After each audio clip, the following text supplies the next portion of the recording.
may-ari ng kwintas? Anak, alam mo, wala naman akong ibinibigay na kwintas sa'yo. Hindi ka nagsusuot ng kwintas. Nay, kasi parang dun sa panaginip ko, meron na akong kwintas na parang kay Clarice eh. Ang lino-lino ng panaginip ko, nung bata ko suot ko yun. Eksaktong-eksakto sa kwintas ni Clarissa. Alam mo, anak, napapanaginipan mo na yung kwintas kasi nakatatak sa isip mo. Di ba kanina ikaw yung nakapulot ng kwintas ni Clarissa? Oh, kaya akala mo, sa iyo na rin yun. Minsan kasi yung gumagawa, imahinasyon mo na lang yun. Gumagawa ng mga kung ano-ano yung isip mo. Napanaginipan mo na tuloy. Hindi mo mabuti pa, kalimutan mo na yung kwintas na yan. Matulog ka na, ha? Sige na.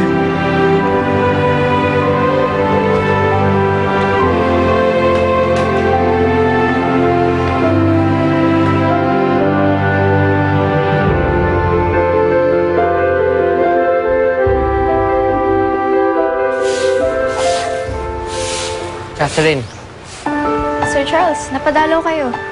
buti na ikaw inabutan ko. Charles! Speaking. Buti na lang nandito ka. Excuse me Meron kasi akong problema eh. Ano yan? Kasi magpapabili ako sa daddy ko, nililito naman ako kung cellphone ba, o laptop, o iPad yung ipapabili ko. Alin kaya maganda ipabili? Kung ako sa'yo, laptop na lang. Para pwede mo gamitin sa school. Sige. Catherine, kamusta na? Okay lang po. Catherine, ikaw mo naman kami ng merienda sa loob, oh. Sige po.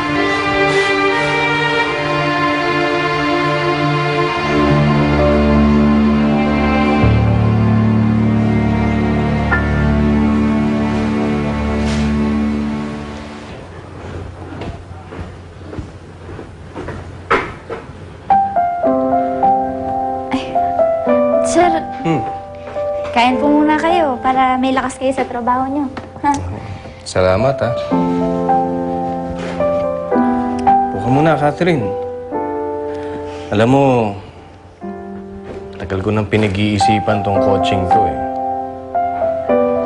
Ano kaya? Ano sa palagay mo? Bilhin ko na kaya siya? Naku, sir, alam nyo, ang swerte nyo. Kasi kahit anong gusto nyo, nabibili nyo eh. Alam mo, Catherine, hindi naman lahat ng bagay nabibili ng pera, eh. Tulad nung pagkakaroon ng kompletong pamilya. Kapag hindi pinagkaloob sa'yo ng Diyos ito, kahit anong gawin mo or kahit anong dami ng pera mo, hindi mo makukuha yun.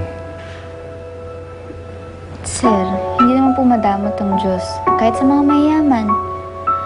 Sabi nga ng inay ko, kung may gusto kayo, hiling niyo sa kanya, ibibigay niya sa inyo yun. Tignan niyo nga, nahanap niyo na yung nawawala ng anak. Oo nga, no? Alam mo kasi, matagal ko na rin dinarasal sa Diyos yun, eh. Nagpapasalamat nga ako at dinidig niya ako. Pero alam mo, naaalala ko pa rin yung mami ni Maylene. Sana magkakasama kami ngayon. Sana kumpleto kami. Pareho lang po pala tayo, sir eh. Kulang din po kasi kami ni inay. Lumaki po akong walang ama. At siguro, hindi na rin po ako makakaranas ng magkaroon ng isang tatay. Siguro kung andito po siya ngayon, kagaya niyo po siya.